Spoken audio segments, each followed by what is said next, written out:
Real account और nominal account. तो सबसे पहले हम बात करेंगे पर्सनल अकाउंट की। तो पर्सन कौन होते हैं? जैसे मैं, आप, तो कोई भी ऑर्गेनाइजेशन, इंस्टीट्यूशन, ये सभी को पर्सन एज्यूम किया जाता है या पर्सन माना जाता है। तो पर्सन तीन तरह के होते हैं। कितने तरह के? पर्सन तीन तरह के होते हैं। नेचुरल पर्सन, जैसे हम, आप, कोई भी पर्सन का नाम। दूसरा आर्टिफिशियल पर्सन,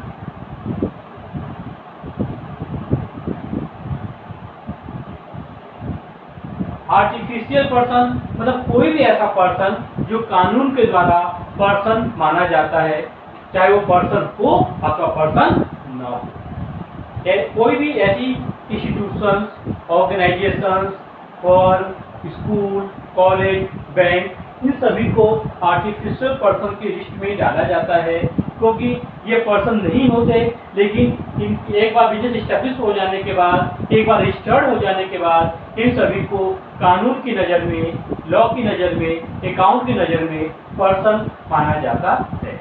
और तीसरा हो जाता है रिप्रेजेंटेटिव पर्सन।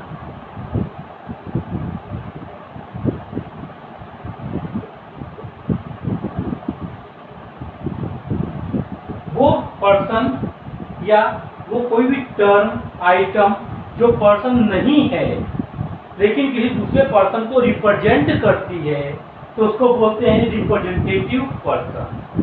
फॉर एग्जाम्पल, आपने बैंक में अपने अकाउंट में पैसा जमा किया, और बैंक में आप किसको पैसा जमा करते हो? कैशियर को, टेलर को। तो क्या आप बोलते हो कि मैंने कैशियर को पैसा दिया, या बोलते हो मैंने अकाउंट में पैसा जमा किया? जाहिर सी बात है, आप बोलते हो अकाउंट में पैसा जमा किया।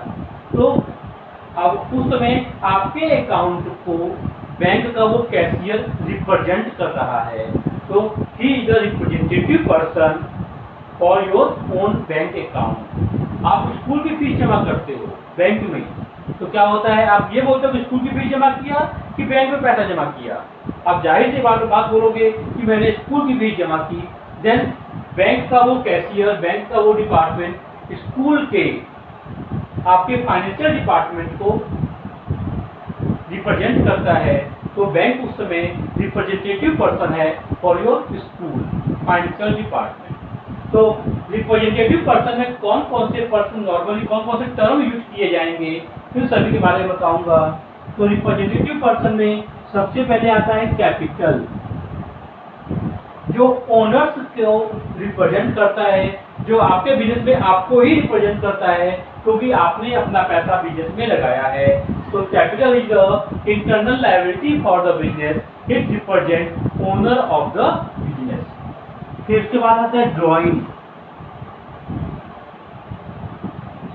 Drawing is a representative person for owners for amount withdrawn for self consumption. आपने अपने घर के खर्चे के लिए जो भी पैसा बिजनेस से विड्रॉ कर रहे हो, तो वो आइटम डेबिट किया जाएगा, और वो ड्राइंग है। Drawing also represent owners account. इसके बाद आता है आउटस्टैंडिंग।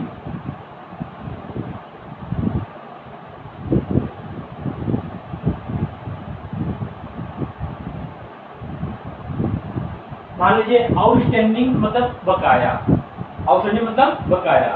तो आउटस्टैंडिंग क्या? अगर आउटस्टैंडिंग सैलरी होगी तो आउटस्टैंडिंग सैलरी ये रिप्रेजेंट करती है एम्प्लॉय के बारे में, तो एम्प्लॉय का पैसा देना बाकी है। अगर हम बोलते हैं आउटस्टैंडिंग रेंट,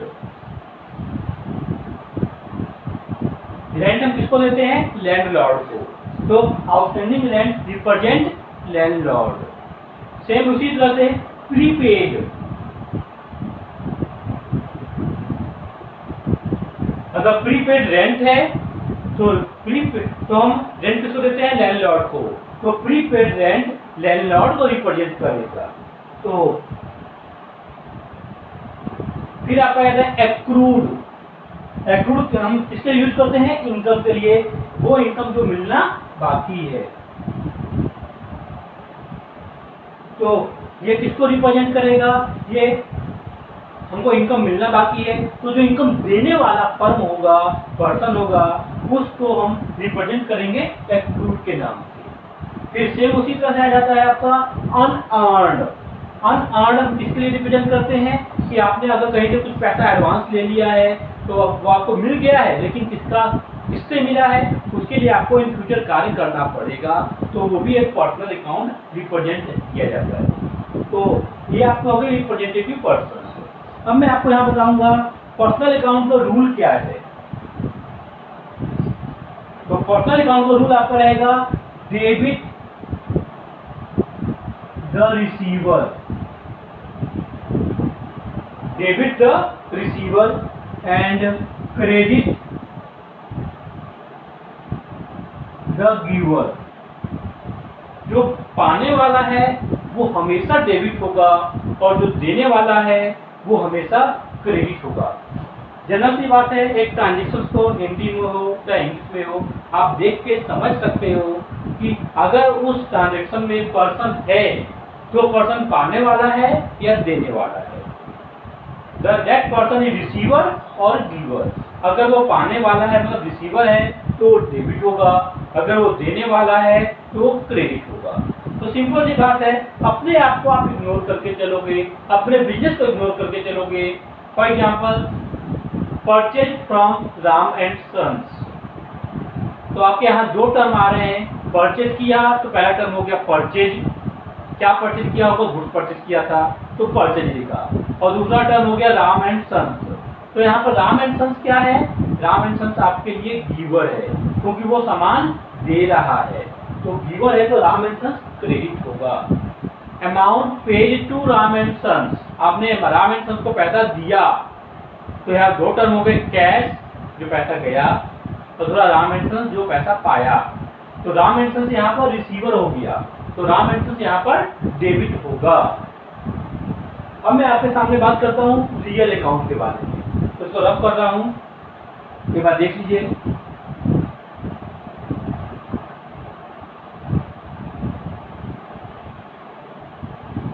तो रियल अकाउंट में नाम से आता है रियल, रियल मतलब जो वास्तविक हो, वास्तविक हो।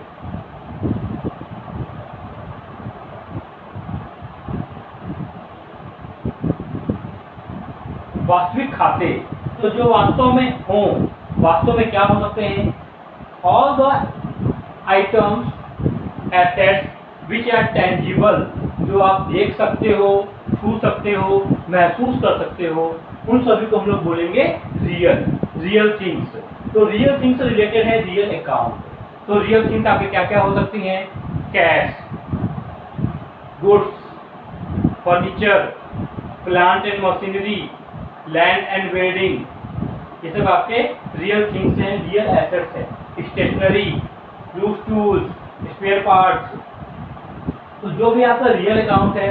अब ये रियल अकाउंट है, तो रियल अकाउंट का रूल क्या है,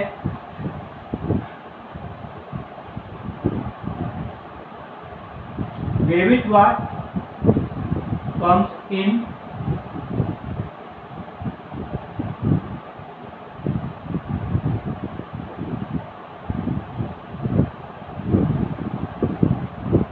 credit what goes out.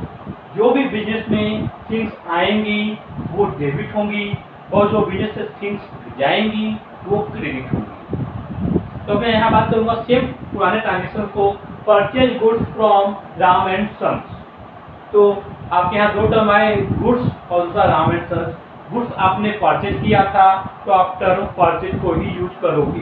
Purchase आया है तो गुड्स आया है ना, तो debit what comes in, goods को डेबिट करेंगे किस नाम से, परचेज के नाम से। And credit what goes out, यहाँ कुछ गया है नहीं, यहाँ राम एंड सन्स पर्सन है। फिर दूसरी पॉइंट थी cash paid to Ram and sons. तो यहाँ पर दो टर्म हो गए, राम एंड सन्स और दूसरा कैश।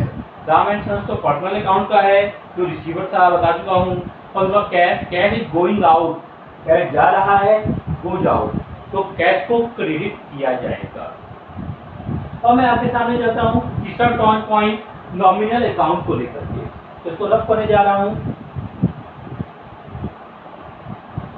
तो नॉमिनल अकाउंट को हम लोग हिंदी बोलते हैं अमूर्त खाते, ठीक है, तो न के बराबर, नाम मात्र के खाते। तो वो खाते जो एक साल के अंदर ही लैप्स हो जाते हैं। तो नॉमिनल अकाउंट नॉर्मली रिलेटेड रहता है expense, income, expense loss, income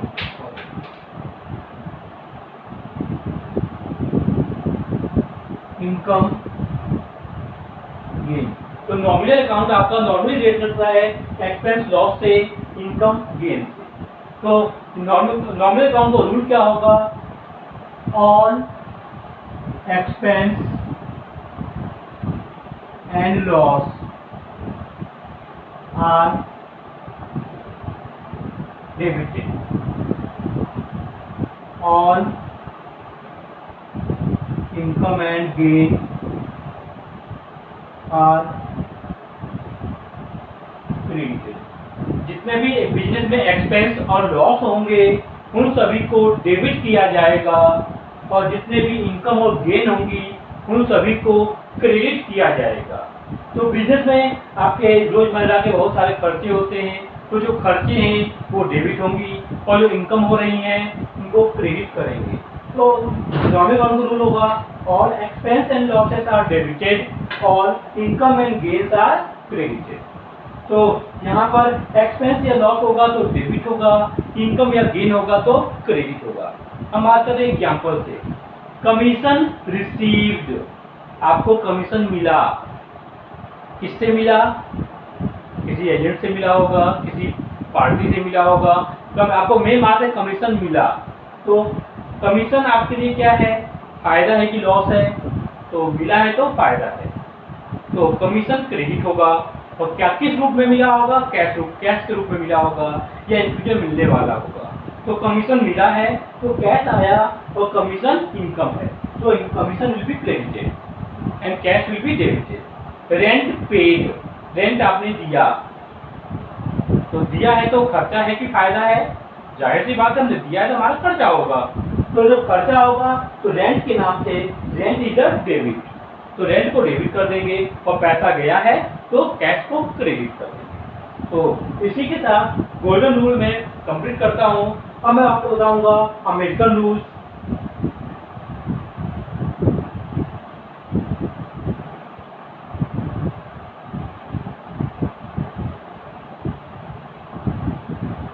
American rules में अकाउंट को 5 मेन ग्रुप में डिवाइड किया गया है।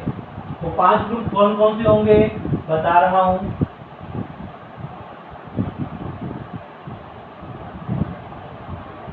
पहला assets,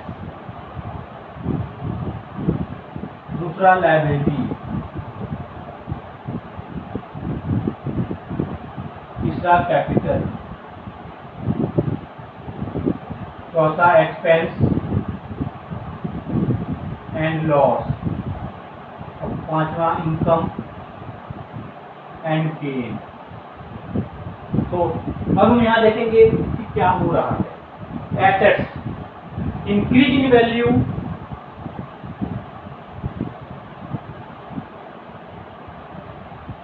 debit, decrease in value, credit. अगर एसेट्स की वैल्यू बढ़ रही है तो डेबिट होगा, एसेट्स की वैल्यू कम हो रही है तो क्रेडिट होगा।